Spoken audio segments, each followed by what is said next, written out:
नमस्कार दोस्तों। आज मैं आपके सामने नई वीडियो लेकर आया हूँ। ये वीडियो है, एक कल इंसिडेंट हुआ है इजराइल में। जैसे कि आप फोटो में देख रहे हैं, इनका नाम है ड्यू वी। ये चाइनीज़ एम्बेसडर हैं इजराइल में। रिसेंटली फरवरी में पोस्टिंग इनकी हुई थी।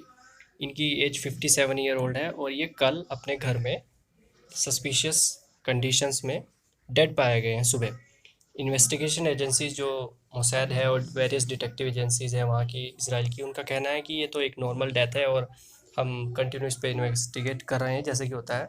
बट क्वेश्चन ये है कि इसराइल जैसी फुल प्रूफ कंट्री में जाकर और चाइनीज़ के एम्बेसडर में, उनके रेजिडेंट में जाके कोई उन्हें असैसिनेट करता है, या फिर कह लीजिए नॉर्मल डेथ है जैसे कि अभी एजेंसीज बता रही हैं। But according to my personal opinion and analysis, it is assassination.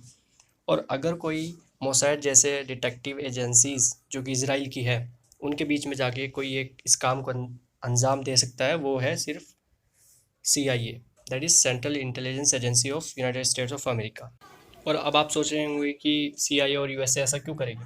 तो फ्रेंड्स देखिए, चाइना बहुत इन्वेस्टमेंट कर रहा है आजकल इसराइल में। आप जैसे कि ग्राफ में देख सकते हैं कि 2009 और 10 के ऑनवर्ड्स कितना इन्वेस्टमेंट चाइना ने किया है इसराइल में, जो कि USA को ठीक नहीं लग रहा है। USA is uncomfortable from this because Israel is good ally of USA, या फिर कह लीजिए इसराइल एक बिल्कुल फ्रेंड है USA का, क्योंकि USA ने ही इसराइल को बहुत सपोर्ट किया है बनने में।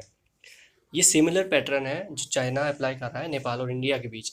अभी आपने रिसेंट देखा ही होगा कि इंडिया ने अपना लीपू लेक में मानसरोवर तक 80 किलोमीटर रोड का इनॉग्रेशन किया है, जिसपे नेपाल ने काफ़ी प्रोटेस्ट किया है और उसमें ऑब्जेक्शन रेज किया है। और इसी इंसिडेंट के ऊपर हमारे जो आर्मी चीफ हैं जनरल मनोज मुकुंद नरवणे, उन्होंने भी एक स्टेटमेंट दिया था कि नेपाल ने जो ये किया है ये किसी के इन्फ्लुएंस में किया है, और इनका इशारा साफ साफ चाइना की ओर था, क्योंकि चाइना आजकल बहुत इन्वेस्टमेंट कर रहा है नेपाल में और बहुत इंटरेस्ट शो कर रहा है, और बार बार इंडिया और नेपाल के बीच में डिस्प्यूट करने की कोशिश कर रहा है। और जैसे कि एक डायलॉग है ना, हमारे होम मिनिस्टर कहते हैं कि आप क्रोनोलॉजी समझिए, तो यहाँ पर आप पैटर्न समझिए। चाइना सेम इंसिडेंट करने की कोशिश कर रहा है USA और इसराइल के बीच में, डिस्प्यूट क्रिएट करके, या फिर कह लीजिए इसराइल पे ज़्यादा इन्वेस्टमेंट करके।